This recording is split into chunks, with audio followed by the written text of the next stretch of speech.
Let the countdown begin. 10, 9, 8, 7, 6, 5, 4, 3, 2, 1, 0.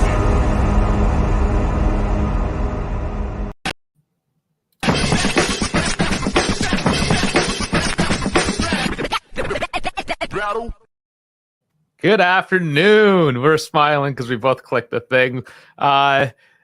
Okay, so our production needs work. We know that. But welcome to the Turn Giants. We're here post-match after 5 straight clean sheets. I mean, a win away from home. 4th place now, currently, with the potential to go 3rd against Lazio on Sunday. I'm pretty excited. It was a boring game, but I'm still so excited because it's momentum. I'm excited with this momentum. Dash, how you doing today? No, I don't feel good. We should have won convincingly. We should have won 5-6-0 against Verona, even though we haven't won there in 5 years. But we're, a trash team that can't perform. And I don't understand how this squad was able to beat Inter convincingly, but not really do anything against Verona. I'll piss off everybody. I'm in a great freaking mood. I was about to cancel you. I know. I'm in a great mood, guys. We did something that was very difficult to do. It was shithouse football, but that's the difference between someone that's a champion and someone that's second place. There are days where you feel like absolute dog meat and you have to go out there and do what you got to do. It wasn't perfect. It wasn't clean. I'm not saying that we're back. Oh my gosh, let's drink the Juve Kool-Aid. But guys, man, to win in Verona, where the past 2 managers before Allegri couldn't even do that feat. And hell, even some other teams struggled to beat Verona. If I stand corrected, it was that Verona team that saved us for the Champions League and Pirlo season by tying with Napoli on the final day of the season. So that I just, that's the one thing I'll say this is, and even Beppe touched on it in his video this morning, man. Are you guys not entertained? Are we not happy? 5 wins, 5 clean sheets. Like, what more can we do? I'm so entertained. I'm not even following any other sports right now. It's hard to.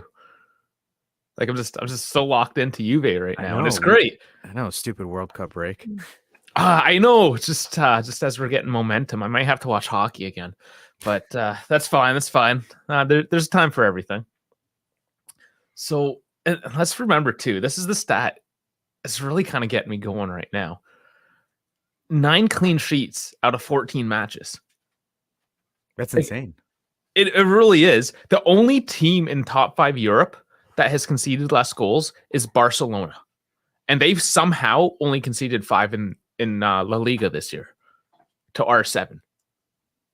So, I mean, the second best defensive team in all of Europe. So suck it. Yeah.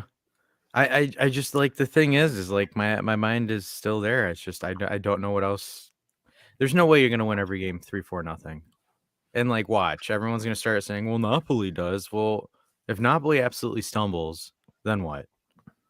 Like, we just got to keep on playing our own game. Who cares what Napoli's doing? Let's do us. Yeah. And then the thing is like, and then someone will make this argument. Oh, well, I have higher standards for the club. Okay. Yeah. Sure. What kind of standard is that? Win every single game 4-0?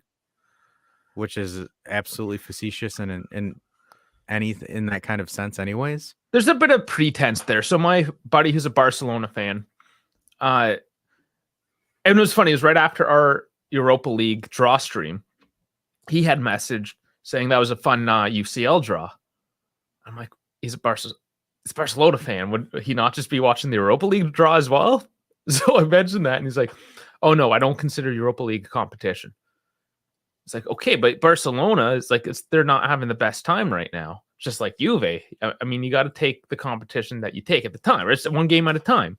Just be happy you have some football to watch. He's like, no, I don't agree. And he's just like, he kind of had that approach where it's like, it's the best or nothing. Well, you're not the best right now. You have to get back there. And to get back there, you have to take a step back and fight at that level. Get that condition back. Get basically, it's like a boxer, right? You have to, you get some sparring matches with those lesser opponents, and you build up that strength, the ability to take it on the chin, and you keep on going harder and harder until you go for the belt. You don't just start at the belt. You got to earn You got to earn it and work yourself up there. And that's where we are right now. And we're starting to prove that. And we are working ourselves up there. So if Europa League is what it's at, I mean, what's your standard? What's your arbitrary standard in life? And how did you decide this? Other than you're just never happy? Is that what it is? You're not happy? Or you just don't know how to set goals and deliverables in your life, where you're just doing completely unrealistic expectations and standards, and then you wonder why your life sucks. I mean, I think we're all fired up. This is insane. Yeah. I'm drinking my cappuccino. Maybe that's what it is. It's midday. Yeah, we're just all fired up right now. I don't think there's any real reason. It is, and the thing is, it's like, and we're fired up more so because it's like, guys, man, like we're turning a corner. We're starting to turn a corner, and it's just a hypocrisy almost. Like, for example, I'm going to talk about Sandro's red card. There's a bunch of Juve fans saying, "Oh, look at this dumbass. You got subbed in and got a red card within 5 minutes of playing." I'm like, There's 3 minutes left. And I was like this. I'm like, aren't you the same people that cheered Chiellini for getting a yellow card against Saka in the Euro finals for doing something identical to that? Yep.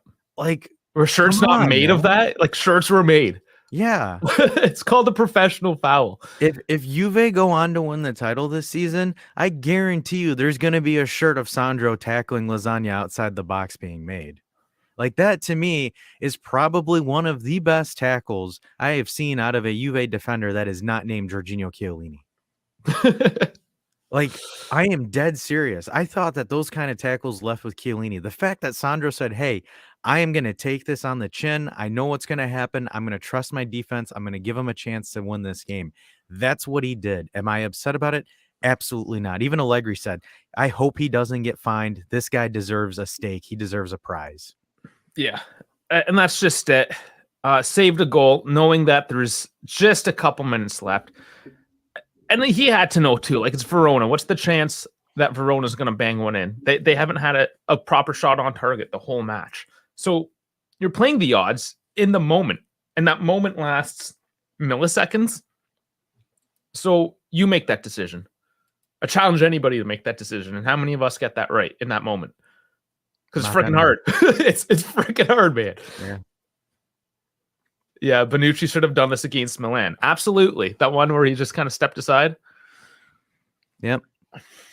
But yeah, I mean, this is it. We're starting to see the Grinta. We've been calling for the Grinta. Now when we see Grinta, it's like, it's not the right kind. You know, and that's my question is to those folks. It's like, why are you supporting the club if you can't even celebrate a moment? And that's it. It's just a moment. You have to appreciate every little moment. Because, like, here's the thing too. Like, we'll talk about that Inter game too, and this is kind of our monologue before we get into the stats and everything.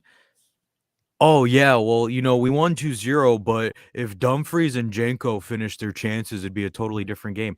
Okay, well, guess what? They didn't. If Kostic finished that chance, it would have been a different game. I mean, if Danilo's handball wasn't a handball and it was a goal, it could have been a different game. Like, what do you guys? Yeah, it's like want the microscope. This is the microscope effect, right? Where you're like analyzing every little thing under a microscope. When you take every play and slow it down, and it's like, oh wow, there was some contact. Man, that happened in a split second. The ref is on the other side of the pitch. Like, you're gonna call it? No, that's not reality. The reality is the scoreline at the end of the match. Exactly. So that matters.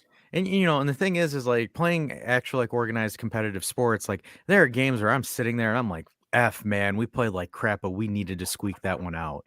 Like, I don't go into a game expecting to win 3-4-0 every single time, and the thing is, for me, I always hated playing the last place teams because those were teams whose backs were against the wall. They're desperate. They're willing to try anything. They're scrappy. Even if it means taking out your ankles. Like, those teams, and the thing is like, everyone's like, oh, well, we should have won 4-5-0 against the last place Verona. I'm like, dude, those guys are fighting relegation. They're trying to get something going. They're going to throw anything and everything at you. Not to mention that they were playing pretty much everyone deep. Yeah. So those games are always like that. What happens once in a while is you get a couple little lucky bouncers, or the ball lands over the top. You get a corner, what have you. You get a goal or two, and then the game opens up because they're no longer able to defend that deep because they need to try to get a goal. That's when you get, like, Inter on the weekend 6-1. So it goes either way. It's either a 1-0 game or it's a 6-1 game. you don't tend to get those in between ones so much because the way they're defending, the way they're just taking ankles out as well. It's just so scrappy. Yeah, and it's always a scrappy game to play there. It's always been like that. It's not anything new. I mean, we've played there with teams with Ronaldo, and I think we've only won one. No, I don't even think we won a time with Ronaldo in Verona. No, we wouldn't have. Yeah, we drew. We haven't beaten Verona in Verona with Ronaldo. So it's like, it's the thing. It's just like, why are you supporting the club if you're just finding every single thing to nitpick? But again, those aren't the fans I think that hang around these parts at the very least. We're just kind of like projecting towards. We are, because like the thing Twitter, I think it is. Yeah, because I woke up this morning, I saw Twitter, I saw things on YouTube, I saw some content creators post some stuff, and I'm sitting there, I'm like, dude, like, really, man, you just take a step back and just sit there and breathe and figure things out, man. Because like I'm like sitting there, I'm like, how can you do that right now, especially when we have made a really, really good turnaround? And it's just like, no, it's not good enough. I bet you if we win the Scudetto, they're going to say, no, it's not good enough. We should have won this or done that. We should have gotten to the UCL or something. We should have gotten to the UCL, or we should have won the Scudetto by 15 points instead of 5. Like that to me, I'm sorry. I think that's absolutely petty and pathetic when that's the only thing that you can think of right now, where we've completely turned around on defense after losing both Chiellini and De Ligt, where we're able to have the league's best defense right now. And I think there's this old saying that defense wins championships right now. And right now we're boasting the best defensive record. Second best in Europe. Not even just like look at the big picture even, right? With Danilo as a makeshift center back, Alexandro as a makeshift center back, and a Bonucci that is clearly past his prime. And Gatti, who played in Serie B last year. Yes. Rugani, who somehow still has a job. And Bremer's like technically the main big dog. Oh, and is he ever though? Yeah. So it's like, and this is kind of where we're going to end our monologue here, but like, that's just one of those things where we kind of wanted to just call that out. And number 10 says there are fans like this at every club, but they're only a small minority. Yeah. You know what my question is, for us, is it amplified just because of what we do? And it's something that we see more consistently, but like, I'm like sitting there, I'm like, geez, Louise, golly. We just felt like ranting a little bit today. I think that's all it is. Just we had we have our days. Yeah, too much espresso, guys. Too much espresso. Oh man.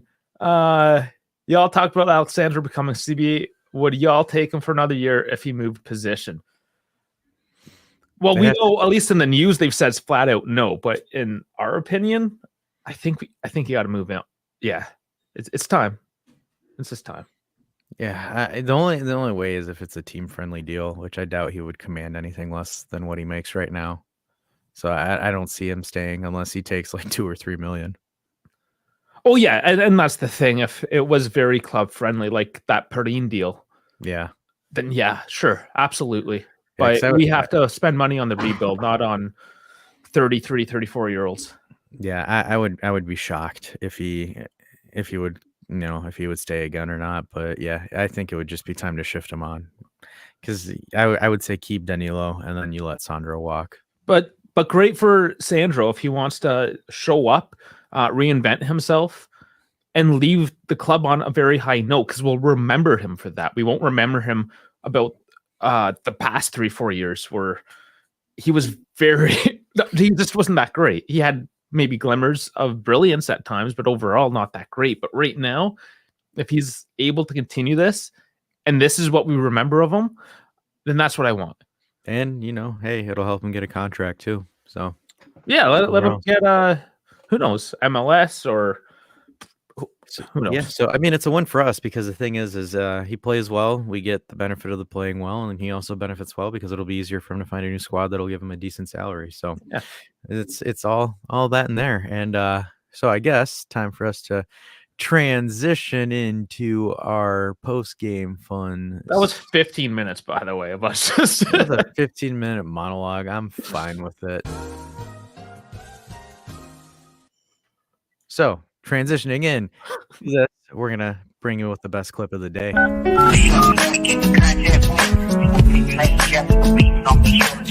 let me know that I'm your only girl, the only man that I need in this gangster world is you. That right there is the one, the only Kean. Moisey, that is the shirt that we put up today from Juventus HQ. So check that out on your own time as well, if you please. Yeah, because apparently the YouTube algorithm doesn't like Moisey Kean for some reason. I don't know why. Yeah, it didn't kick off. Nope. Like we had that 5-second video of Chiesa of him just like warming up at PSG, and that got 9,600 views. Yeah, that was hilarious. It wasn't a good video at all. It was trash. Yeah, it was literally like all the way from the top row, and you could just see him spec walking into the thing, and you're just kind of like, it's like, oh, cool. All right, great. So interesting Moisey Kean stat, guys. 3 starts, 3 goals. So in the 3 games that he started in, he scored in all 3 of them. Okay, that is wild. See all these stats that we pull out here. And it's like, okay, so it sounds a lot better now when you put things that way, right? So, well, the thing is like it's almost like skeptical or not per se. So it's like I was like, not on the Kean train earlier on, but it's like I'm not on the Kean train now, but he's become serviceable. He is serviceable. What? Yeah, it's next year. Do we keep him? What would we do for depth? Kaio George, is he ready to step into that role? Does a Hatchard make this magical, whatever, Wesley Sneijder? I'm saying Wesley Sneijder. I'm thinking that's the other name. I'm thinking Wesley Snipes. That's you're thinking of Blade. Wesley Snipes. Like, am I saying that name? Yeah. Okay. So, I mean, we'll have to analyze that as time goes on. But for now, I mean, he's the guy you have. You spent the money on him. You spent a lot of money on him. You kind of have to gamble on him a little bit because you've invested. So keep on playing him. Give him that time. See if he finds his form again. Yeah, I mean, 3 goals, 3 starts. I can't complain. So it sounds pretty decent. Yeah, it's decent. I can't complain for a backup. I can't complain. I mean, he's like scored your third. That not even your back. That's your number 3. That's your depth. Yeah, I mean, sorry, it is what it is. It's just I'm happy for him. It looks like he's starting to get some momentum, trying to turn something going. And yeah, I think we do have to buy him for 28. It's like 35 total. I don't know what the split was off my head. The old obligation.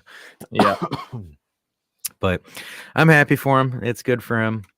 Super stoked. But the main person also in that game too that delivered him the assist is the one, the only Rabbi Goat right here. So if we just want to shout out to that guy because Rabiot has been playing quite well this season, and him and his flowy hair did it again, providing a solid assist over, getting us that pass to Kean, which Kean was able to control, dribble, and chip the goalkeeper for that 1-0. It was a great action. I mean, it was a scrappy game, but a really good play by those two. Yeah, that was pretty nice. And before I forget, I should remind people the 750 subscriber shirt giveaway. We're at 798. I mean, 2 more people. Just 800 looks so much nicer. Let's try to do that. But otherwise, I need comments on that video. I did say I was going to do it today. I want a few more people. Well, we'll do it this weekend regardless. But get in there, comment on that video, and just enter for your chance. It's it. It's that easy. And we'll send you the Il Pintorico shirt, which I might as well just throw up so you know what the hell I'm talking about. Bam. Right there. And there's that one. And of course, at the store right now, 15% off the hoodies. And I'll finally, I don't know when it's coming in the mail. This shirt, the sweater, sorry, is supposed to be coming. You can see it maybe a little better than just a picture here when I'm wearing it for you. So check that out if you want. And of course, like and subscribe. Let's get the numbers going. Another reason why we're so stoked these days. I know. So kind of going into the good old stats machine of this whole fun jazz. So going over the stats, scrappy game again, 57 possession, us 43 possession. Hell is Verona. Our expected goals was 1 for Verona, 1 for us. Apparently Verona had 15 shots, not really any big chances per se. To our 11 shots, we had 354 passes. There, 247, and then fouls committed. Obviously, it was a slobber knocker. Oh, you ran out of energy already? Yeah, that rant that just wore you out, did it? $1, yeah, the rant like tuckered me out. But overall, it's an ugly game. It's a scrappy game, but scrappy games win titles, in my opinion. So looking at some more stats again, so Verona with the 15 shots, 10 off target, sums up their game pretty much. Us 11, 8 off target, 3 on target to their 2. 3 of their shots were blocked. 6 shots inside the box, their 5. 10 shots outside the box. Whenever you see this stat, this usually means that they're just kicking and praying for the most part. They did not have very many good shots at all. No. And I wasn't even able to watch the game. I was just kind of on the ticker and I would see it. And I'm like, yeah, I didn't expect Verona to really score or do anything there besides the Kevin Lasagna chance that Sandro stuffed. So Lasagna is always going to throw something. yeah, too bad we do sheets here for him. Sheets. KF squads joke. Sheets.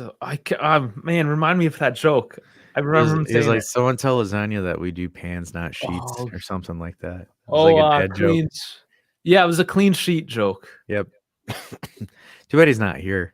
Oh yeah, okay, we Yeah. ruined it because we butchered it, obviously. Yeah, but obviously we butchered it, but defensively, so tackles 111 to our 9. They've got 7 interceptions to our 10, 2 blocks, 23 clearances. Boom. Now that's some good D. Some real good D. gotta love some good D. Definitely. And then pause. Just kidding. All right. So and then passes. So we have 438 to our 321. And then accurate passes, 81% pass accuracy. Again, not really inspiring, 77% pass accuracy for them. So overall, it's a scrappy game. Rabiot getting the man of the match, finally dethroning Cuadrado on FOTMob. Yeah, no, I'd mentioned that yesterday too. Just after you had signed off, that Cuadrado has been dethroned this week. He's a Finally. partially second. Just still hilarious. And the thing too is like, and some of the anti-Juve folk are like, well, it's Verona. Well, here's the thing. So Milan had to get a scrappy win. Salernitana had to get a scrappy win. Sassuolo had to get a scrappy win. Only Roma and Monza were the ones that were kind of clearly going by it. But like, if I click this real quick, Milan needed an own goal and a last 9-minute goal from Tonali to beat these guys. Which would have been one of those outside the box deals, right? So yeah, in Verona, mind you guys, in their stadium. They're scrappy team. They are a very scrappy team. Even looking at the stats here too, just because I want to kind of take a dump on some of these folks here. But again, here Verona outshot Milan that game. They had higher expected. Big chances, yeah, bigger expected goals. We dominated this stat column when we played them. Milan didn't. So numbers don't lie, in my opinion. So we did better than Milan did, even though we played ugly per se. It's still look at that. And I would say clean sheets better than even like a clean sheet. 3-1. Yeah. Yep. So Clean sheets worth an extra goal, I think, right? absolutely. So it's worth 2. Yep. 3, 4.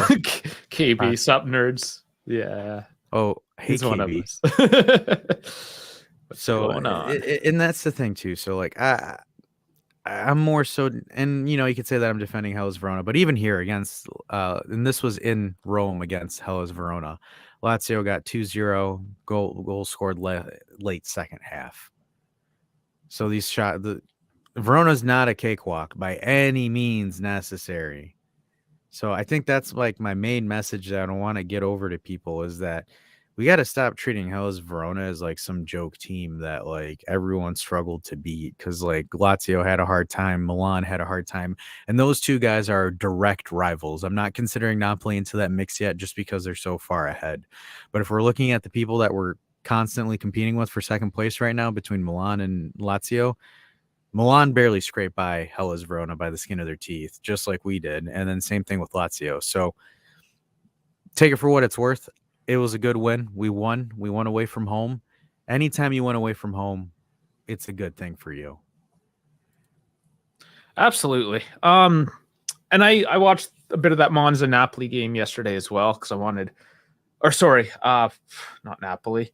Lazio? That was Lazio, yes, of course, because I wanted Lazio to lose, which didn't happen. But I mean, you compare how Verona was playing to how Monza was playing. Monza was so much worse, yet they're higher in the table.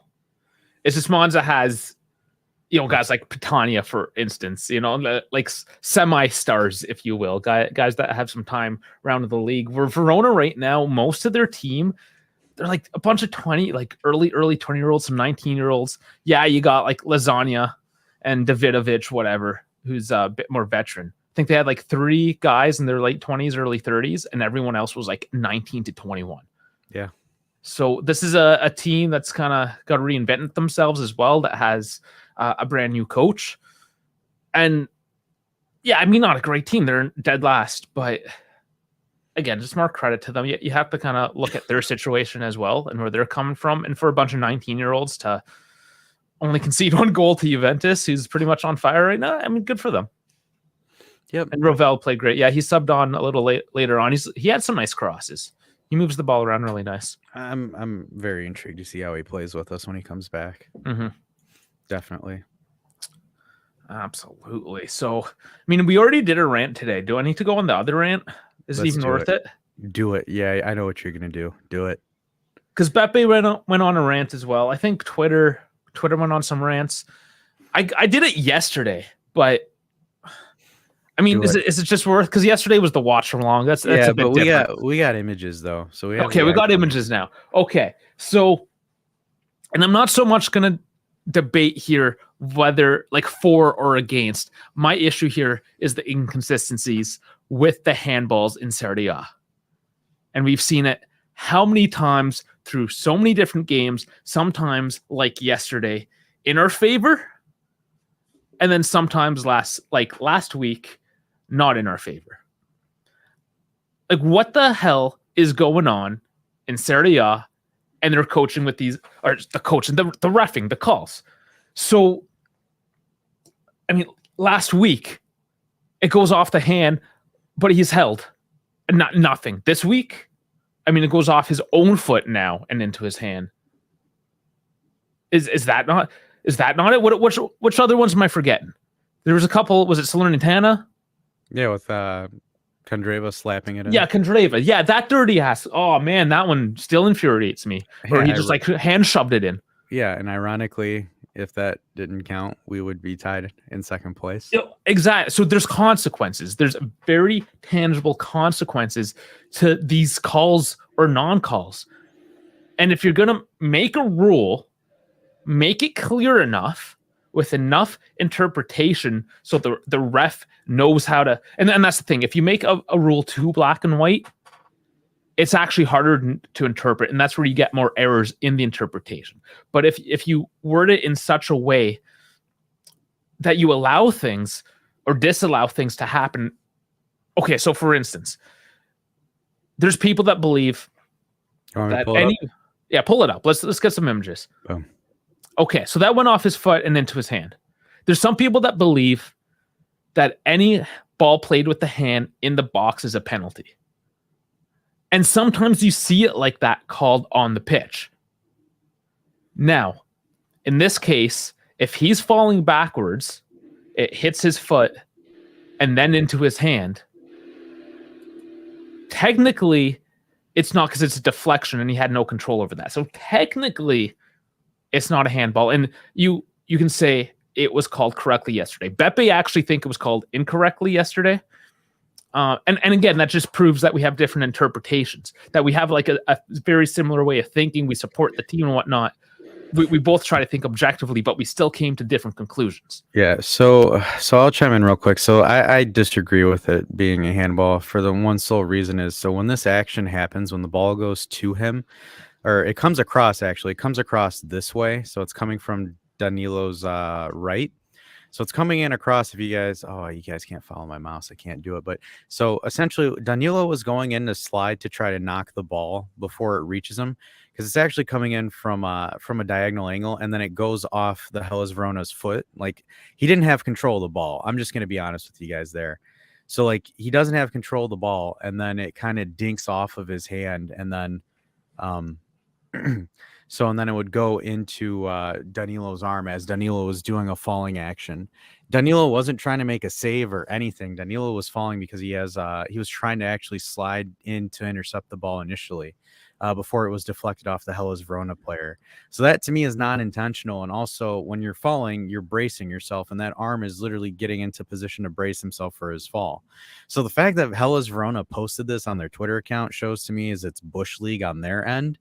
Because, like, for example, the one time where we're playing against Roma and we were crossing the ball in and the Roma player was sliding and he was falling and it hit his hand, they didn't call it because, again, he was falling and he was bracing himself.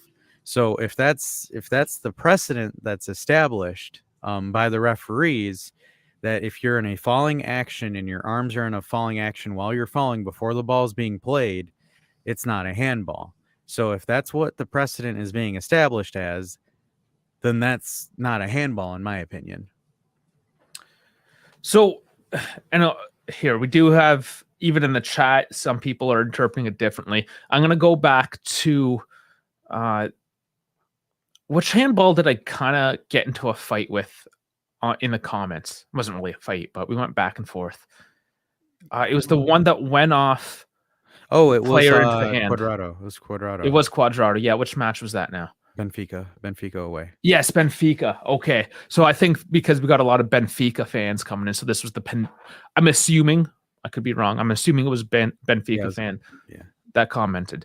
But he was like adamant, and he was one of the ones who's like, no, the hand was in an unnatural position, and any ball played in the box counts, and the hand was in an unnatural position. And I'm trying to argue with him that, okay, what actually happened, though, is the Benfica player was jumping up. He was crashing in to Quadrado. Now, any animal, especially like mammals, any animal that has a soft belly, that's our weak point. And I feel awkward with this over my face now. So let's get rid of this. So, yeah, you go and you protect yourself because you're very vulnerable there. So he protected himself from a player. The ball went off that player and then into his hand. Now another deflection, just like yesterday's deflection, but this time off a different player. Not even himself, off a different player. And then that was called a handball. We saw essentially the same thing, a deflection into the hand. And the hand was in a place of you can't control it. It's just there. You're not trying to play it into anything. It's just there. The same essential thing, and we have two completely different calls, and we have people fighting all over the place. Why can't, at this point in time, in this multi-billion dollar sport, why can't we figure this out?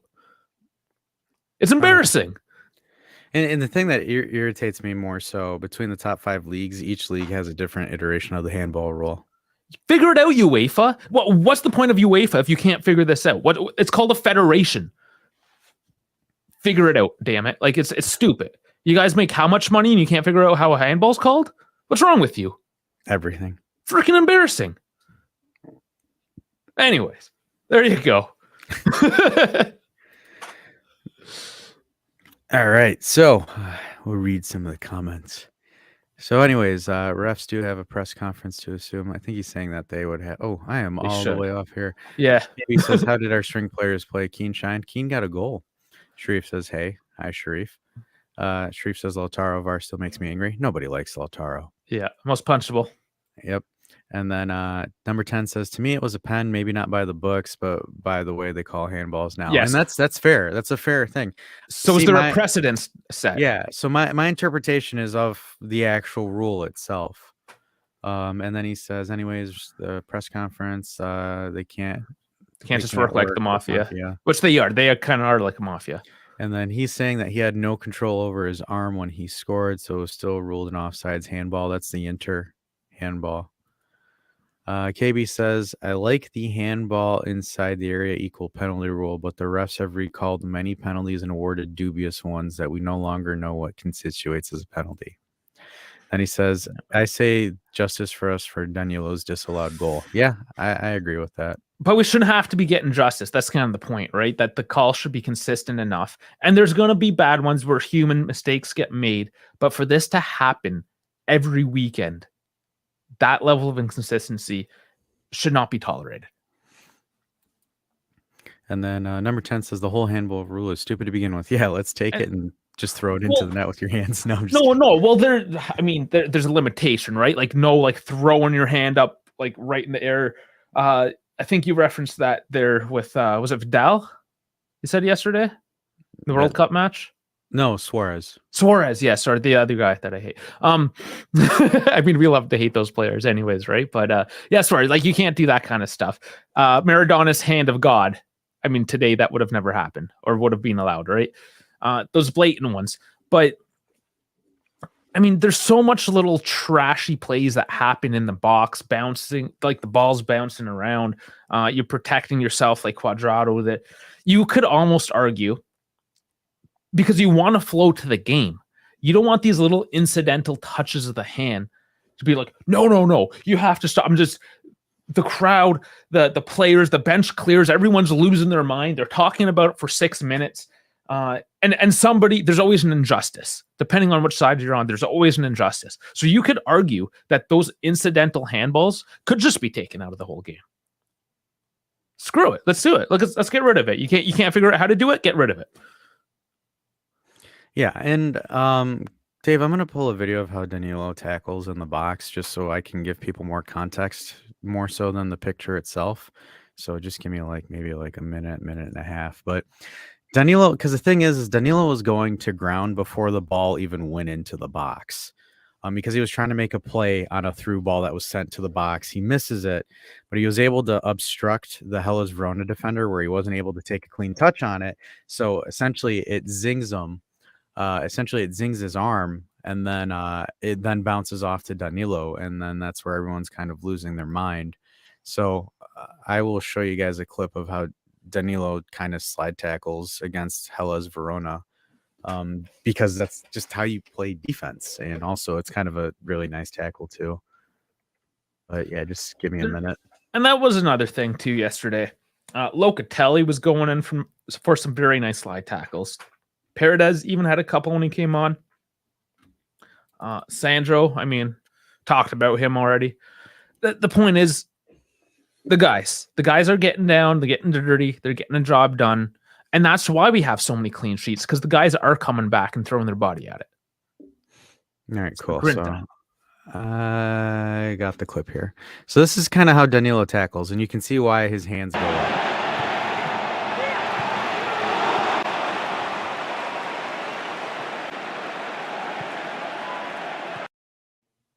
That's him essentially. That's kind of what happened, but the ball goes off a Verona player who didn't have possession of the ball. It literally laces his foot and gets deflected off his foot into Danilo.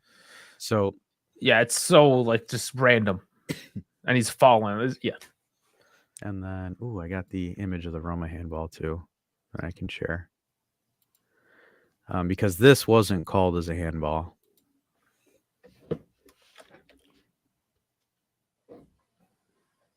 Sharif says he wants to see him starting winning duels. That's one of the reasons why Rabiot got such a high score yesterday, is because he was winning duels. He was cleaning up a lot of those messy passes and bouncing balls. And it didn't really look pretty. But, I mean, you need a midfielder to be able to collect those balls and play it on. So, yeah, maybe overall, a couple of guys need to start working on getting those duels. But Danilo, for instance, Rabiot, we do have a couple guys definitely winning. So this is the one handball where I said it was established on precedent that it's not a handball. So this is a cross from Moretti into the box, and this Roma defender is falling, and it clips his hand, and the referee was saying that because he is in a falling motion before essentially where it hits his hand, where he's bracing himself for the fall, it's not a penalty. So then if that's the precedent that's being established, then Danilo's action shouldn't be a penalty. No, nor should we have been called against in Salernitana and Benfica. Inter should have been called. I mean, again, it's just going to run in circles. There's so many. And obviously, I'm only really paying attention to the Juve ones, and I've just mentioned four of them just quickly off the top of my head, just from Juve. So how many more? How many times does this have to happen? And Sharif saying Rabiot has the best average dribble per game. Another interesting stat. I don't know. Could we verify? But I don't know. I mean, dribbling's kind of a loose stat because it's if you have the ball and you pass it, that technically like take a step and a half or a half a step and pass it, it still counts as a dribble. Most sites count it as a dribble because I've rarely seen Rabiot carry it, but he does. And when he does well though. And KB's just calling for armless defenders. You can't get a handball if you don't have arms. Not wrong about that. They'll get called for playing it off the nub. Shoulder balls. Let's call it shoulder balls. It hit his shoulder. I remember someone tried to get me when I was playing. I was clearing a ball in the box, and the ball missed my head and hit my shoulder. And some kid was trying to argue to the ref to get a penalty because it hit my shoulder. And I was just like looking at the kid like this, like, really? Shoulder balls? Yeah. Really? We're doing this now? Oh, Sharif, that's a good call. Rabiot playing better as he is freed by Kostic. And he doesn't have to really play the left. Kostic is playing better because he's freed by center back Sandro. No, I'm just kidding. But Kostic, man, speaking of the guys coming back and sliding in and making tackles, there's another. And that's the thing. Okay, there's the 50-50s, but what I liked even more is the tracking back and winning the balls from behind on the Verona attackers. Being able to catch up to their guy and stripping them the ball and turning the play around. That's what I found impressive yesterday. The work rate of some of these guys. You know, the one thing that I also wanted, since we're talking about VARs and stuff, what did you guys think of Bonucci's play? It wasn't horrible. It was kind of forgettable. He kind of... I mean, he could have put Rugani in there and would have got the same thing. What, that challenge that almost... that one. Okay, yeah, one, yes. Yeah. So, that specifically, he got lucky. Oh, yeah. I mean, the margins, very small margins there, right? So, again, technically, not a penalty, or it was a penalty, as they did call, against Verona. But, I mean, you missed that. That's a red card. Yeah, that would have been his second yellow. He would have been off. Oh, man. That would have been... Whew. So, he did make the play on the ball. He did get kicked by the Verona player. That's all I can say. He got lucky. You know, the one thing about that whole situation that I do want to give kudos to is to the referee. I mean, the referee was willing to look at it and say, okay, cool. Yeah, no, this isn't a penalty. Yeah, and see, that's another thing. Beppe was complaining about the ref yesterday, and I agree with him in some regards, because there were certain calls. He was either calling blatant things or ignoring blatant things. So let me rephrase that. That maybe didn't sound the greatest. So, like, there was a lot of shoves, just like Verona guys coming and just shoving people from behind, and then not calling it whatsoever. And then the next play would be like a little shove and Buddy falls, and then he'd whistle that. But then the next play would be another huge shove, and then he would make a whistle this time. And I was just like, what's his standard today? Like, he wasn't really making any sense, especially the first maybe like half hour, 40 minutes or so. Yeah, but I mean, still, it was big. It was big at the crucial moment when we needed it. Yeah, and he did make the big calls. Yeah, because the thing is, it's kind of hard for a referee to like make an initial call and then like VAR tell him, hey, now you got to reverse that bad boy. Because usually, whenever VAR kind of switches a play, is after like if a ref doesn't really get a good visual on it, so he stops and listens to it. The fact that usually most of the time whenever a ref makes a call on the pitch, it's hard for VAR to reverse it because a lot of times the ref's ego is in the way.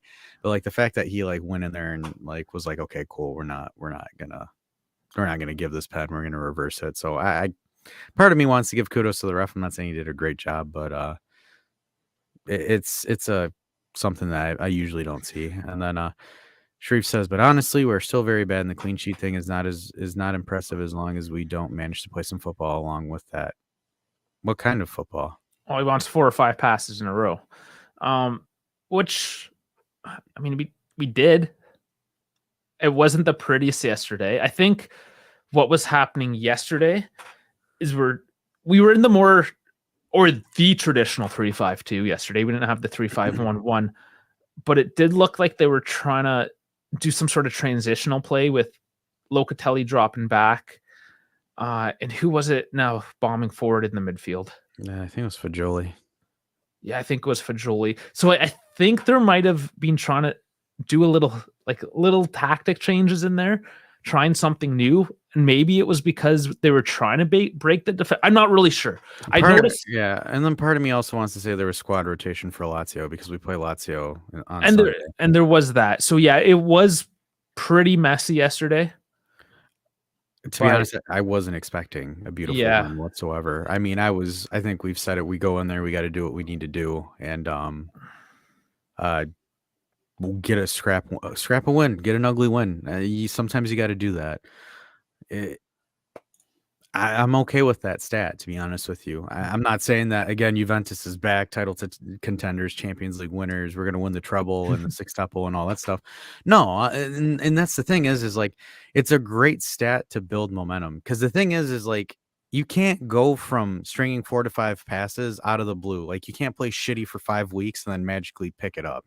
It's a gradual process where these, like, okay, cool, our defense is now for sure, like, now I'm looking at it from a technical perspective. Okay, our defense is playing well because we have these clean sheets. Now let's see if we can start making some adjustments into the offensive phase because we've got the defense down.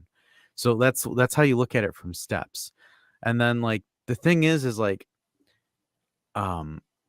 because players hitting form is kind of a sign of improvement. If players are starting to feel comfortable, if they're starting to feel confident in playing, that means the player themselves is improving. Might not be the system itself, but the thing is again, if there is results and wins getting put together, it's more so where I'm looking at it from I'm losing my train of thought because I'm getting distracted by something, but it's essentially just putting together some momentum building to get something to move in a proper trajectory more so. Because it's like the last 2-3 years have been an absolute dumpster fire when it comes to stuff like that. Like, the thing is like, yeah, we drew to Sampdoria, we lost to Monza, and then we made the adjustments, and we're starting to make some kind of adjustments to go into it.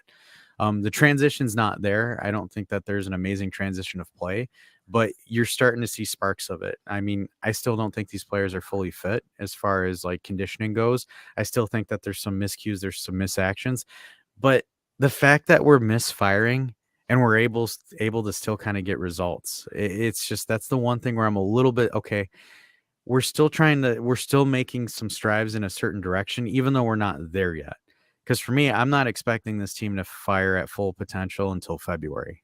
And here's my argument, because I mean, whether maybe Sharif agreed with this concept or if it even matters in the grand scheme of things, which I think it does. That's why I'm mentioning it. But we always harken back to Milan's title win and how on paper they don't have the greatest team, but they played as a team. They got scrappy and they scrapped out those wins. That was a title team. And Milan right now, with that same style of team, because not much has changed there really. Mostly the same players, same coaching staff, and they're the ones in the Champions League right now. I mean, we're starting to emulate that, where maybe we don't have the best guys on paper, but they are starting to play as a team. They're starting to get scrappy. And yeah, they win by 1 in Verona. And it's ugly. And it was disjointed. And it looked like shit. I get it. You want to see beautiful football. We all want to see beautiful football. But if Milan can do that, and it's okay, why can't we? Yeah. Right? And then there's just that banging in your background very awkwardly. No. And the thing, so he's kind of talking about, so he said he's criticizing a 15-month transition when it comes to gameplay. So my thing about 15 months is last season compared to this season, totally different, essentially different squad per se. We shifted a lot of players who moved, and I'm talking about the first half of the season of last year versus the first half of the season this year. Because last season, January onwards, is when we started making that transition of different players and different stuff. I think defensively we're more organized at this point than we were at the last point of the season, but I can see your argument where you're saying that there isn't really like a full-on transition of improvement that you want to talk about. And and I think you and I are looking at it from different perspectives because you're saying I can't break it into zones and periods and so on. But that's kind of how I look at things. I break it down little by little to look at, okay, how are we adjusting from a 5-week period and so on. Yes, the overall program of 15 months, I can agree with you there, is not the greatest. It's not the best. But again, I'm looking at it. You and I are looking at it from a different perspective, where I agree with your overall perspective of it, where it's like, yeah, the 15-month period, I still get it. It's a faceless team. It makes sense. I get that argument. However, when I'm looking at it from this season, from when we started, when we're at the low point to where we're at right now, I'm seeing kind of the micro adjustments, the micro tunes, the micro performances that certain players in certain aspects are getting. And that's one of the things where I'm kind of reflecting on and having a little bit more of an optimistic look at. And so Sharif, you're saying that you're tired of this faceless team, but that's kind of what I'm saying, is that we're starting to formulate that face. We're getting that character now. And it has been vacant, and it's still not there. I get that. I get what you're saying, but I mean, just go to the youngsters, because that's the future, right? They're making the new. If we're using this face analogy, they're reconstructing this face right now with the young guys, and you have guys like Rabiot, whether it's for his contract or not, but they're showing that character. Kostic is showing that character, and I mean.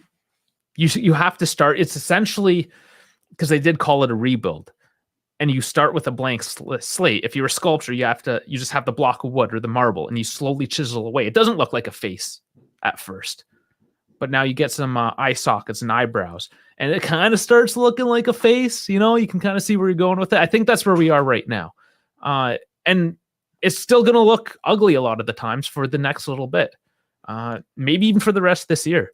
Who knows what will change next year? And the thing is where the projection is going. What I'm thinking is once all the pieces come together, I think this is going to be a soak up pressure, high pace counterattacking team. Once Chiesa's healthy, once Pogba's healthy, I think that's what an Allegri-esque face is going to be. But I mean, we got to remember, man, we were losing to Monza and drawing to Sampdoria like 6 weeks ago, so. It's honestly at this point we've started to chisel the eyes on this faceless sculpture. Yeah, and sure, if he's feeling a little ranty today as well as we are, so maybe that's just the love that's in the air today. And next year we'll have the same argument: contract players leaving and loanees coming back. Yeah, that's perpetual though. Every team everywhere is gonna have those exact same discussions. It's kind of just the way business is done. And then he says they need to land to a system and adapt. I think that was the plan with that 4-3-3 with Pogba, Chiesa having people healthy. And then obviously that didn't happen. And we had to adopt this 3-5-2, which was not what we wanted to do. It was completely the opposite direction. And that's why we kind of had to, we made a mistake with the chiseling of our face, and we had to to fix it and go back and redo things. So and then because also in the retrospect of those other players leaving, like the Sandros and the Quadrados, I think we're probably going to be pretty active in January too. So those replacements will be coming in mid-season too. So I would be shocked if there wasn't any movement in January. Oh yeah, there's got to be some. Things change. I mean, you have to roll with it. Because I get what his perspective is because he's saying that like certain players are going to be leaving, like Paredes or Quadrado or Alexandro and etc. So sorry, I didn't realize that you were overseas. So he's been missing our stuff because we went later the past few times. So thankfully you caught this one. So I know we can't hit everyone's time zone, but when we do, thank you. Sorry we missed you, Sharif. There's nothing wrong with it at all. It's just like the thing is like I get your perspective because you're saying that like with all the players leaving and there's not really a next step up for those players that are in the club right now, and that makes sense. I totally agree and I respect that argument. I do think that like for example, I do think Ravella is going to eventually come in and fill Paredes' spot in the midfield. That's going to be one thing. Yeah. And then I think it's going to be Pellegrini and Cambiaso that are going to fill in on the left, and then I think. It looks like Oridozola from Madrid. Odriozola. Odriozola. Yeah, we both have forgot our his name. names. And then I think he's coming in January as well. So I think he's going to start transitioning into Quadrado. You Quadrado think spot. you think Probably. Odriozola's coming in January? Maybe that's what they were saying. I don't know. It hasn't really heated up that much. Oh, I mean, nothing's going to heat up right now. I would wait until December, but yeah, I suppose. So I think that's going to happen. I think they're going to transition certain things and certain pieces. And then again, DeCilio is going to be coming back as well. He'll be a serviceable backup. Yeah.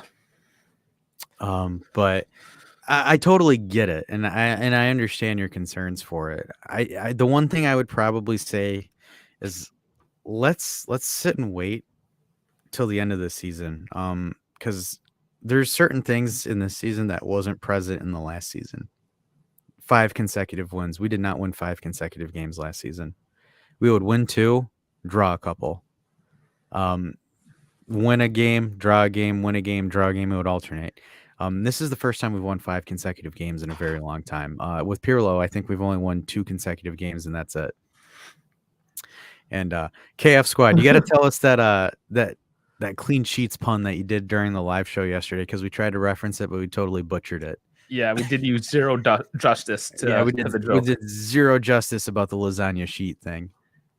And then KB says, I forget DeCilio's with us, how unforgettable he has been. Yeah. Yeah, for sure. Yeah. But I mean, he's getting only paid like $1.5 million a season, so I don't really care that much. Pretty cheap. So my thing is let's temper it off a little bit. I mean, we are doing certain things that are doing things that we haven't done in a very long time. So I understand, like, the frustrations of being a faceless team. I hate when we're going all out against Inter and then we're struggling against Verona. It happens, man. Stuff like that normally happens. And the Allegri style hasn't been implemented yet, because I do think that there are certain pieces that are missing for it to fully be implemented. Again, we've missed Dusan for 2 or 3 games now so far. Yeah. And then Chiesa's kind of making some cameo appearances, and Pogba's out as well. Think about it, though. If you have those 3 players on the pitch and then you have a performing Rabiot and a Locatelli or whoever in the middle of the park, it will be some fun times, especially if you can get, especially like, for example, I'll say this. If Illing Jr. was in the game yesterday, I think we would have scored more than 1 goal. Ooh. Yeah, maybe. Or even Chiesa. Yeah. So a more healthy Di Maria. It's faceless because it's a skeleton club right now. We're a skeleton team. It's the honest truth to it. So I think once everything starts falling into place, and like I said, my prediction is that February is when we hit the ground running. I think my preseason prediction was, I was saying that by the Christmas break, or the World Cup break, I was saying that we should be within 1 or 2 points of second place. And I think, barring what happens Sunday, I think my prediction is going to be right. Pretty close, though. We were just really supposed to be within striking distance of 4th place, and we're in 4th place. So screw them. We're in the zone. Let's keep on going. Okay. Do you think we win the Europa League? Yeah, I'm gonna just come out and say it. Yeah, we're gonna win the We're gonna win it. The words stopped. We're done. The words are stopping. No, but I don't know why. I timed out for a minute, but I think it's a 50-50. I think it's 50%. Oh, yeah.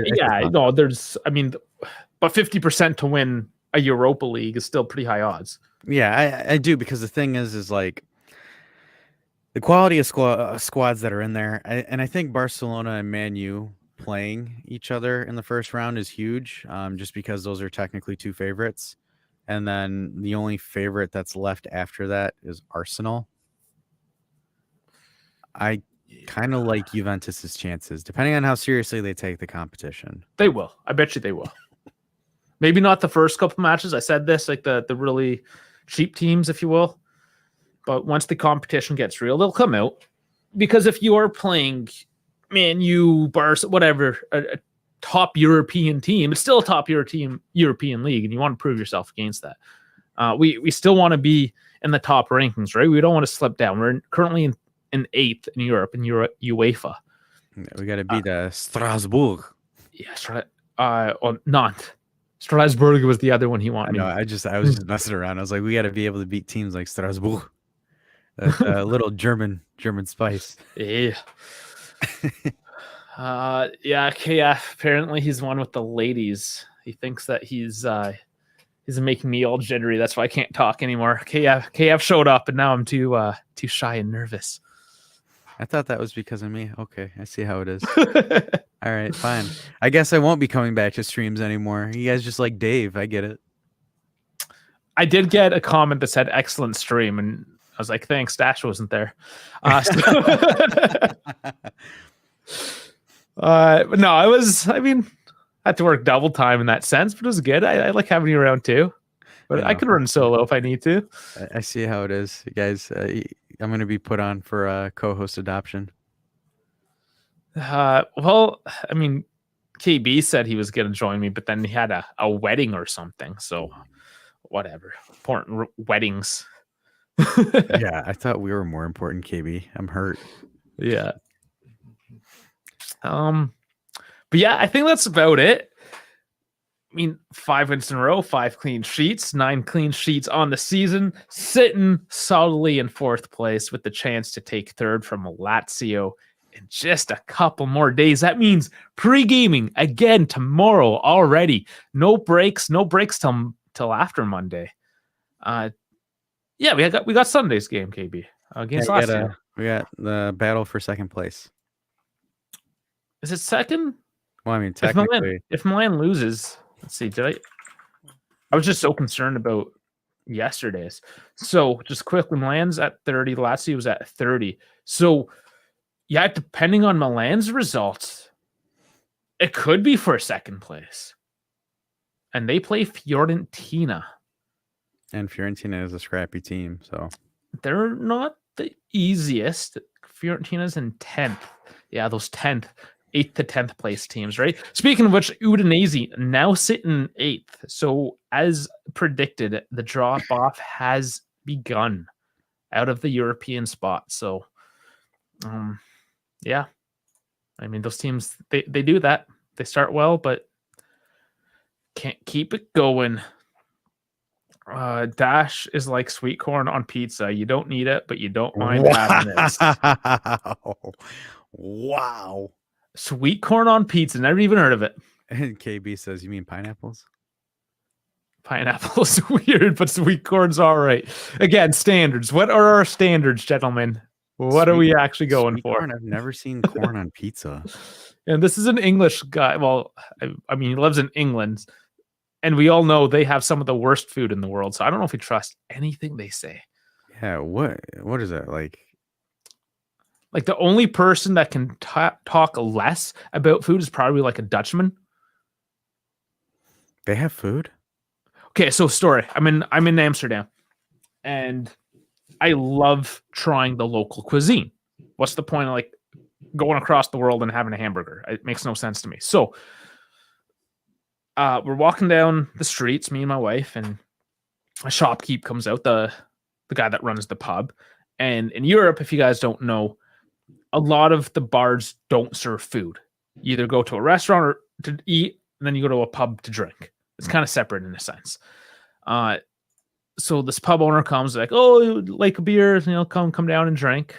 It's like, oh, we're really hungry. We had just traveled all day. We just got there. I was like, really want to try some food. We got to have some food. So he's like, oh, there's a pizza place around the corner, a burger joint here. It's like, no, I just came to the Netherlands my first time. I want to try Dutch food. And he's an English guy, by the way. Not Dutch. Just, I don't know, decided to move to Amsterdam and run a bar because he's English.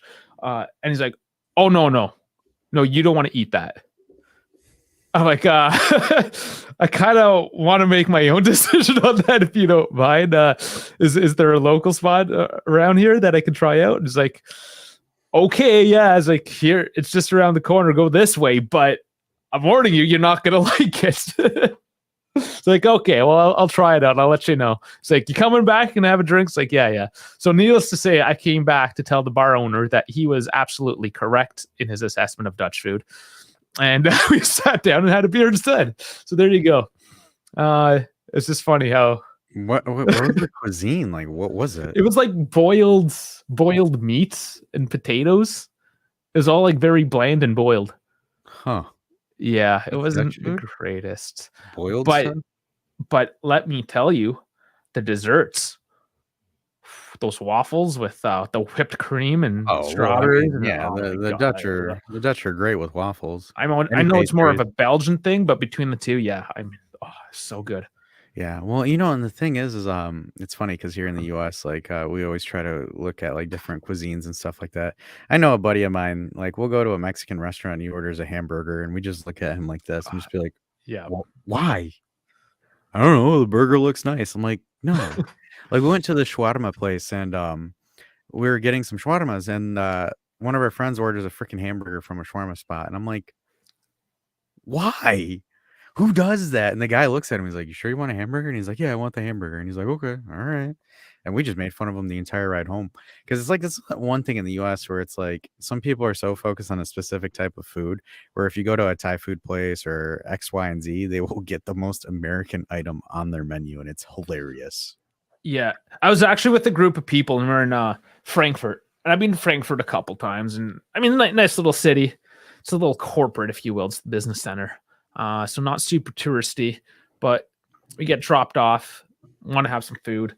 We're only there for a day or so, and we just asked the cab drivers, like, drop us off at somewhere German. And we walk in, and it was somewhere very German, like just the decor, everything, and it was awesome.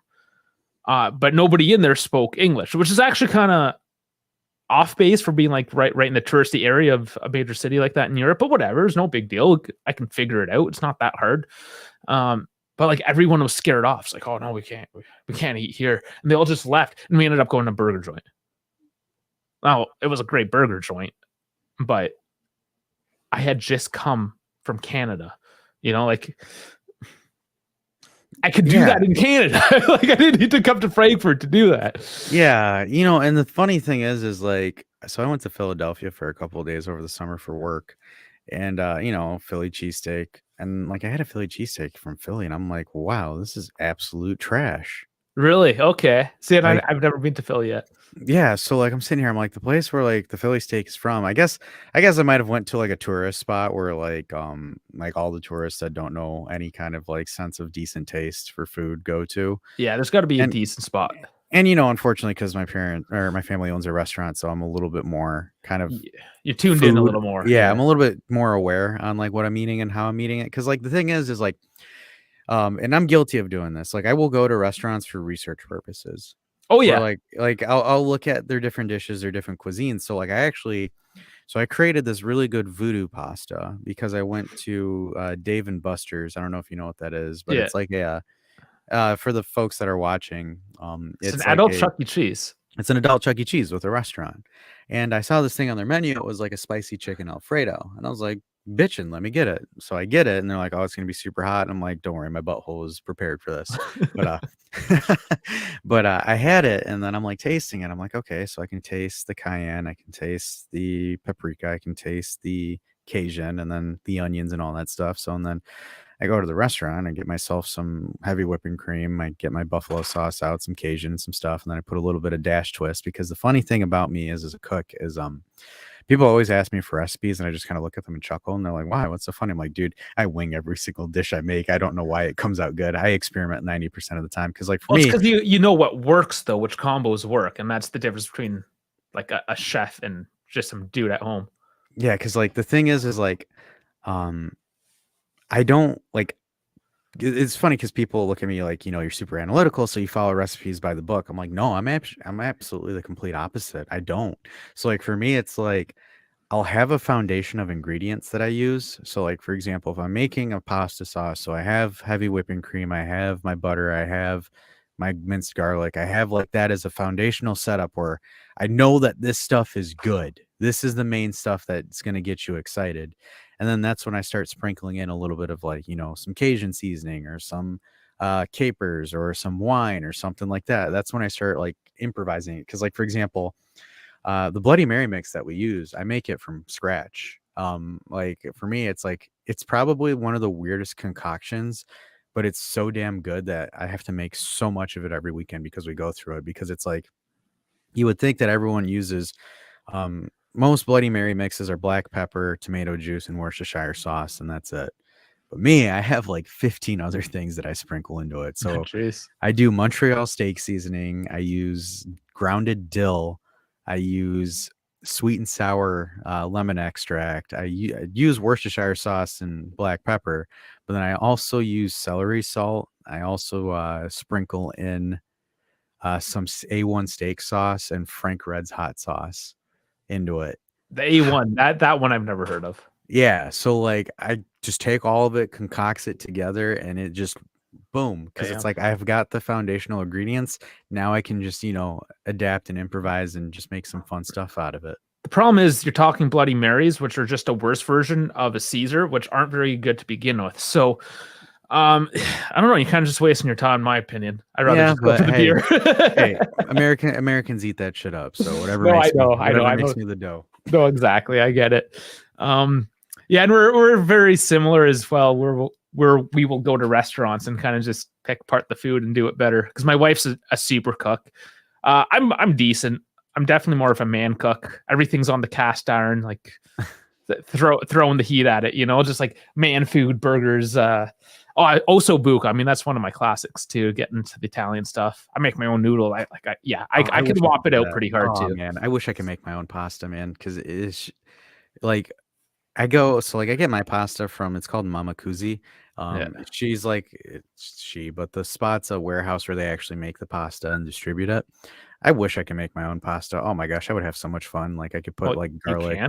Who's stopping you? Well, I mean, time. But you can get the machines. You can get the machines. Yeah, I don't think they're cheap. That's the only issue. No, they're not. I have the Philips pasta maker. $250 Canadian, so I mean, might be a bit cheaper for you, but worth it. Totally worth it. You just throw the ingredients in and like fresh pasta comes out. Yeah, because we were thinking about doing that for pizza dough, because I saw the comment here for New York style, because that's what we would make was New York style pizza, and I hated it because I think New York style pizza is ridiculously overrated. A lot of pizza. Another one, now this is more Canadian, so I know the reach isn't out there. Dartmouth, which is the shitty side of Halifax. It's on the other side of Halifax Harbor. They lose their mind over these Dartmouth pizzas.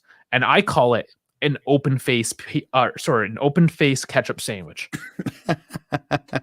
There's no real ingredients on it. The dough is straight up just bread dough. It's super thick. The sauce is fake. The cheese is fake. You feel like you feel like punching yourself in the dick afterwards. It's so gross. Call it a cocksa. It's called the cocksa. The thing is, not to throw shade at these people, but it's a fairly low income area, and it's also very British white, if you will, steak and potatoes. They're not. Oh, they're British. That's what you're trying. No, I'm just kidding. Well, no, like their palate is very steak and potatoes, very basic, if you will. That kind of style, right?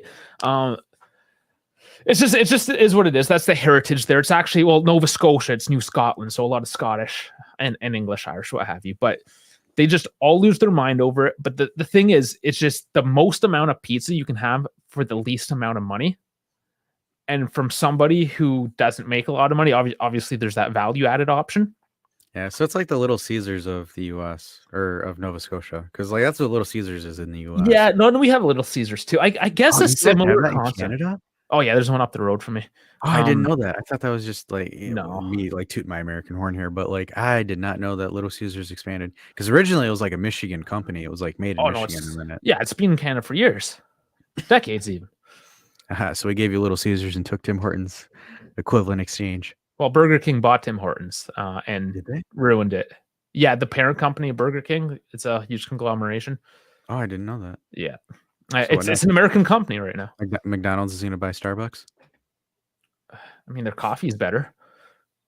Yeah. No, Dunkin'. It would be McDonald's buying Dunkin'. Oh, now Dunkin' is trash. That I do not like. Yeah, that's like the cheapest donuts, cheapest coffee, and everything. And it's like so bad. I bought a caramel macchiato from Dunkin', a nice caramel macchiato, and like I could taste the coffee grounds in it. Yeah, it's very trashy. I don't know. It's one of those things down in the States. It's like, oh yeah, I haven't had one of these in like 20 years, and then you're like, yeah, that's why. You know, it's funny. I love how we're doing this right now, and we could save this for a podcast episode where we're just going off the rails about food. Oh, it's fine. Whatever. It's just lunchtime hour. People are rolling in and out. It's food. Food. Everyone loves food, right? But there was a question. Have I tried herring with onions? Not specifically that. I believe that's a Nordic dish. Is it not? I think it is. I think that's something because even here, like really the primary fish dish, two of them. There's two types of fish that are really dominant here in the food industry is cod and salmon. So herring and sea bass and that you have to go to like a specialty like seafood bistro. Nice ass sea bass.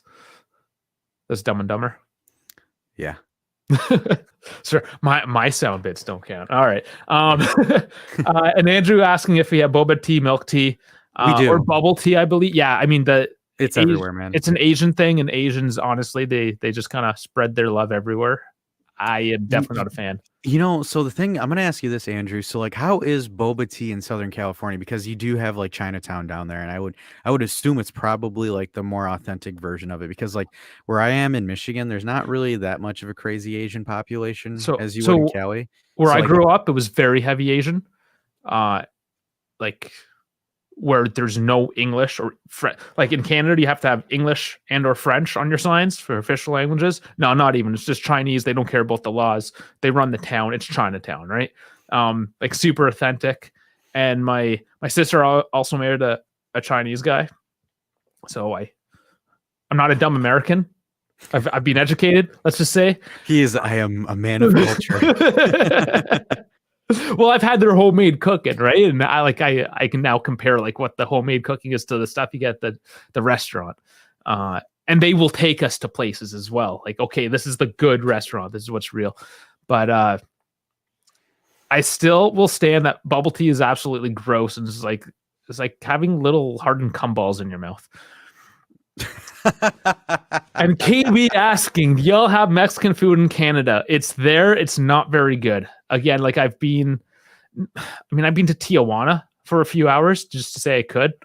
So I haven't really experienced Mexico, but I've been to Yuma a few times, which is right on the border. And yeah, I like to think I've had some pretty authentic Mexican food, and it's amazing. And nothing in Canada I've had comes anywhere close to it. So, you know, when in regards to that, I've been spoiled. So Michigan has this spot called Mexican Village. So it's like an entire Latin population community on the outskirts of Detroit. And I lived like 10 minutes away from it. And then like where I work, like my actual professional job is like right around the corner from it. So, oh my goodness, I have had authentic chimichangas, chalupas. I've had the works. I mean, the grilled steak, the asada. My favorite is probably the asada. That's probably my favorite Mexican meat. But like their beans, their frijoles, the rice, it's amazing, man. There's it's called Mi Pueblo. That's like the most popular Mexican restaurant in Michigan, where they've actually like it used to be like a mom and pop shop that's actually become a franchise now. Nice. So Andrew here, he's in Orange County. Nice. My buddy used to live there. I visited. I saw this little spot, and they have Little Vietnam in Westminster. How is the Vietnamese Thai food? Because I know Vietnamese Thai food is probably that's good best stuff. So like good. the pad Thai is probably hands down the best.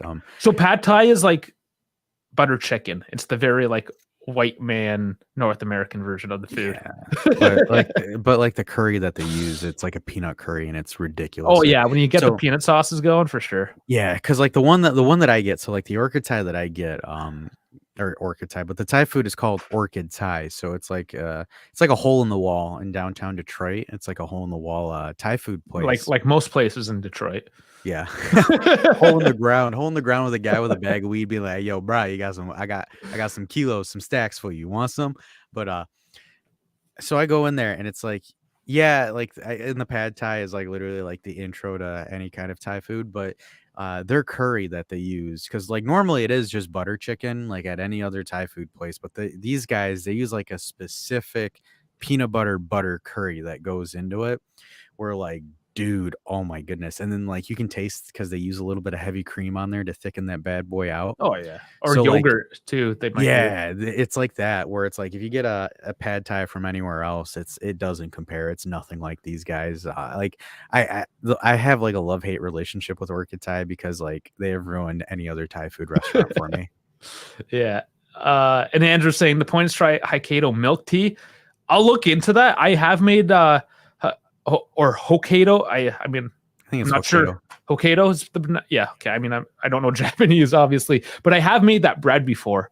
And for those of you that don't know, you basically, before you make the bread, you take a bit of flour and milk and put it in a saucepan, kind of heat it up into kind of like a roux in a sense. And you make like a paste. And then you add that into the bread recipe, and it makes this like super white, fluffy, delicious bread. It is so good. But apparently there's a tea. So yeah, I'll look into it. Yeah, and then he also says my close friend is Lao. Oh, he's from Laos, so he grew up in the Laos version of every Asian food. Laos is very similar to Thailand because of the geography. But I'm not really a foodie, but you cannot hate Asian food. No, Asian food's amazing. It is amazing. They really nail though their key is the umami flavor palette. Yes. So things like the fish sauce, right? And obviously my wife doesn't like it because I always hide like some fish sauce in my recipes. Like, but I love that umami flavor. So yeah, it's really good. So yeah, for me, guys, I'll be honest with you. It might be like my influence of anime, but I am a huge sucker for ramen and udon noodles. Yeah. I haven't had an official ramen. Not that I haven't had the opportunity. I've just never never gone for it. I've had non-ramen noodle ramen, like the ones that aren't from those pre-packages you get, the $1 or the 50-cent packages. Like, oh my goodness. Like, and that's why I'm waiting to go to a proper shop to actually do it. Yeah. So I had a friend of mine in college. He was a foreign exchange student. He was from Shibuya, Japan. So like grew up there, was born and raised there. He knew how to make everything. So I'd always go to his dorm, and he would always like have some like ingredients that he would get from like an Asian food store, and like just absolutely make some of the best ramen with seared pork and stuff like that. And I'm just like, oh, nice. Oh, it's so good. And Andrew, you're reading my mind. Have you ever tried pho? And I know it looks like pho. You do pronounce it pho. And yes, it is amazing. Have you tried it, Dash? I don't know what that is. It's a Vietnamese soup. It takes about a couple years to make. Yeah. And it has like the tripe in there, the stomach. Like you put everything, the Thai basil you throw in there, some chilies. It's so good. And 100%, if you drink hard the night before, you take some pho, you wake up at 11 o'clock and you waltz into a pho restaurant and you get the giant one. Don't ask for like the smaller, the middle. You need your fluids in you. You get the big ass mother of a bowl. It's huge. It's bigger than your face. You eat that with the Thai chilies in there and all that hot, like just like cleaning your side. Man, it's like you never even drank. You're good to go. A hangover elixir, guys. So good. Love that stuff. And it's super healthy for you. You can't go wrong. Yeah, you'll be pissing for the next 2 days, but man, you get to go. Yeah. Oh man. But and then I'll wrap off our food topic. But it was funny because yesterday I was in between meetings, and someone comes up to me like, "So I heard you have a really wicked chili recipe," and I was like, "Yeah, I guess you could say that," because some of the people that work in my office go to my family's restaurant and get food there. And my company's doing a chili cook-off, and I've been voluntold to enter my chili into it. And I was like, all right, I guess I could enter it.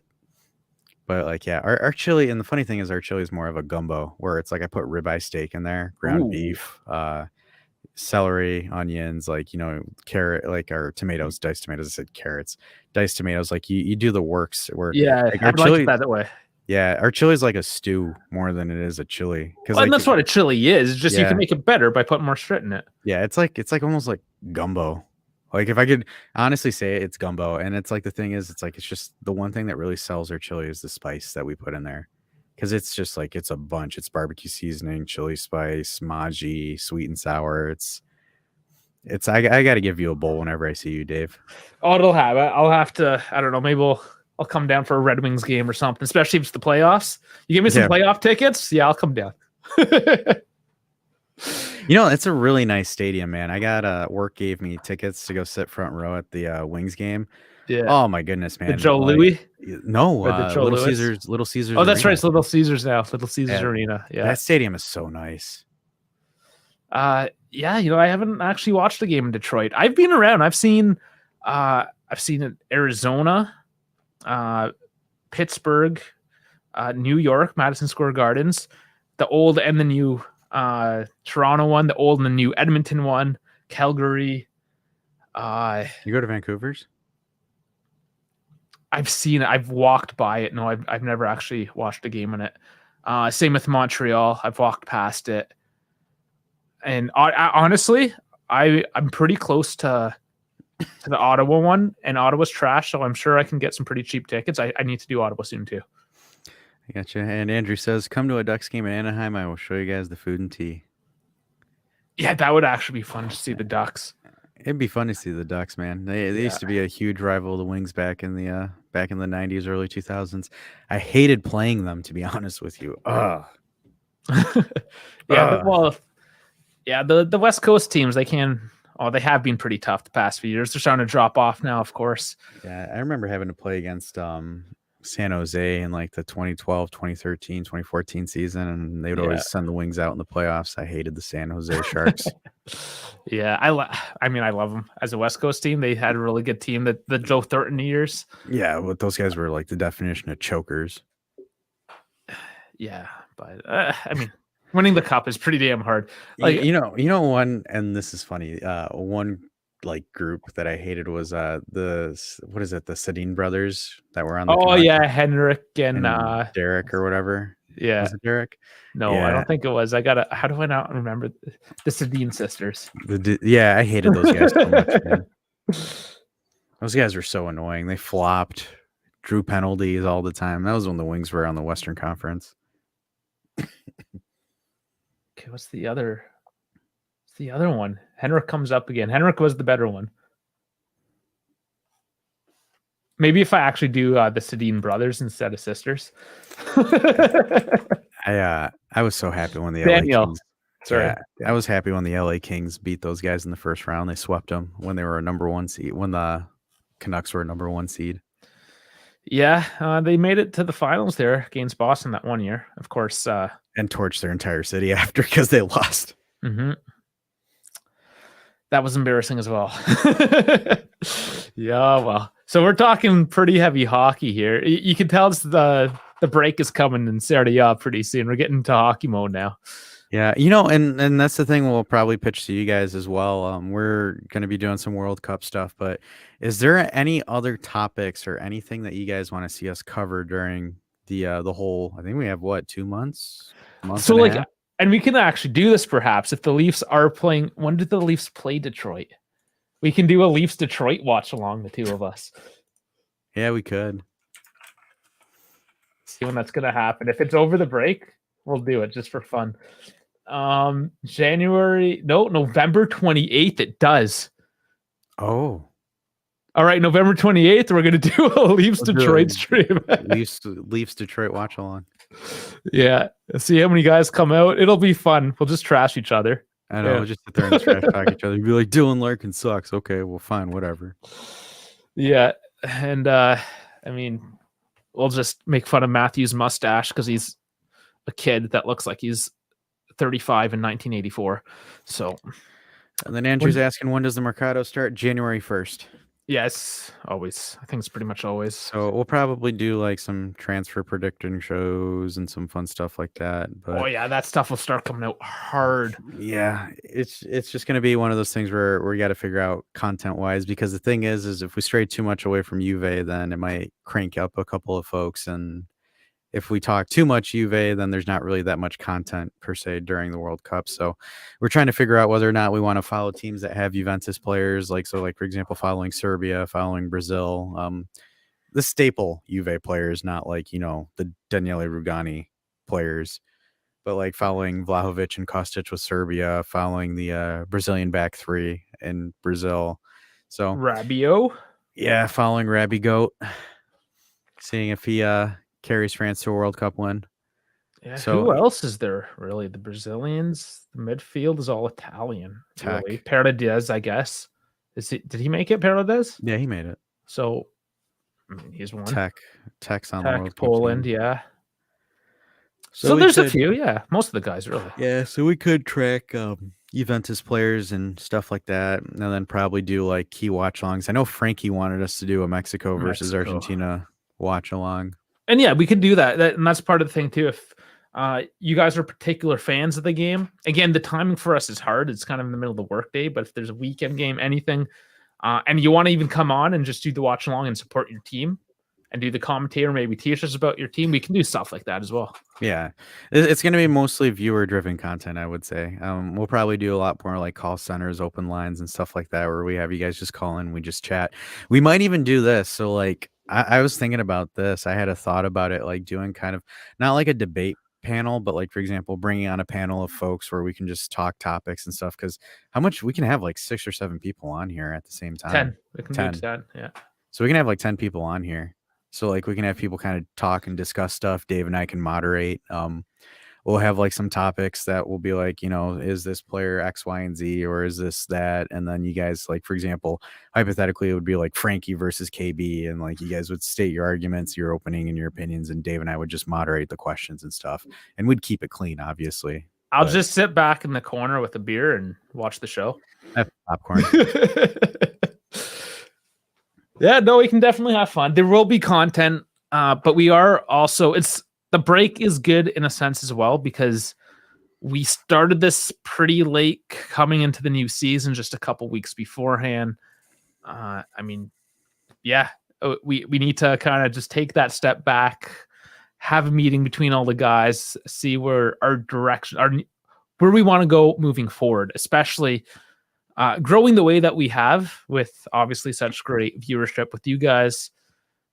Yeah, it's just a good time to just chill out and reorganize, move forward again. But yeah, that being said, it's not like there's going to be a lack of content, maybe less. It's not going to be 6 live streams a week. But there's still, there's still going to be weekly content, USA versus England on Black Friday. Yeah. You don't have to work Black Friday, I don't think, do you? Yeah, so you can probably do that. Yeah, I could. And then I'd say cover the World Cup, keep it footy related. Yeah, that's kind of the basis of it. But we wanted to include like debates and some other fun stuff too, where it is football related. And the holiday season is coming up as well. We can have some fun and some festivities. So I know Diwali's still going on. I mean, I don't know. Can have Diwali festivities. Apparently I'm going to a Diwali thing tomorrow night. And then Andrew's asking, who is the next James Rodriguez in the next World Cup? I don't know. Did we have a James Rodriguez in the last World Cup? I don't think so. I don't know. I think what he did that World Cup is like once in a, like, I don't think we're going to see something like that again. Unless you could say Mbappe had a great World Cup. Maybe. Yeah. I don't know. That's interesting. I think it might be. So I'm going to say this. I think it's someone from Portugal that's going to do it. Or Spain. Like if Portugal or Spain. Do those guys count? Like Xavi, Pedro, whatever? Like, are they already? Yeah. I mean, no, they're technically established talents. Yeah. I would say maybe like João Felix pops off or something. He should be established technically too, right? But he's been like having terrible seasons under Atleti. I think the whole point is that we don't know the name because he's not established and we haven't paid attention to him. Yeah. If Frankie was here, he'd probably rattle off like 5 or 6 players of Mexico. Yeah. Basically the Mexican team. Yeah. I don't know. That's a good question, to be honest with you. I don't really know. I can't predict it. I don't know. I don't think. I didn't think about because the thing is that you can't predict who pops off in the World Cup. It just happens. Yeah, but if there's any exciting names, like I don't know. I'd have to think. Is Hungary playing? Because Hungary's got a couple guys. No, I know who's gonna pop off. Yeah, Repop. He's gonna pop his knee.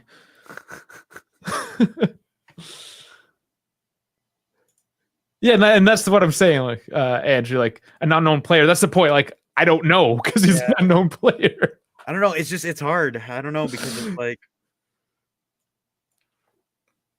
yeah, I really can't. There's not even thinking of the country list. There's not really anyone that comes to mind where I'm sitting there and like that dude's just gonna completely just go for it. Someone from the squad.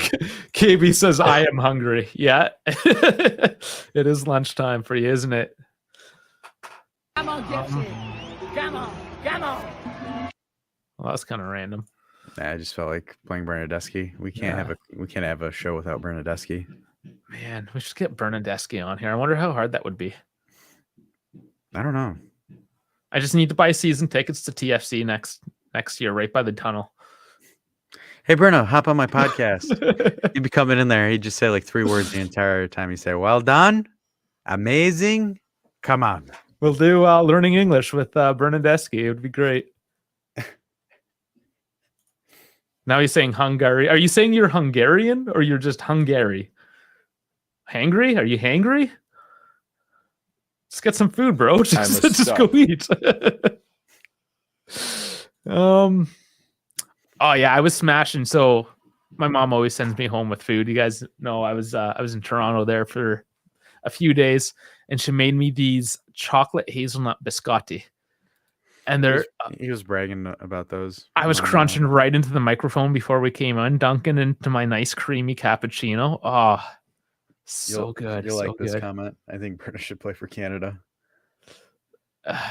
Yeah, if he gets his citizenship, I would love that, man. You'd have Alfonso on the left, Bern on the right, Jonathan David off the center. That would actually be pretty decent. That would be real decent. Let's do it.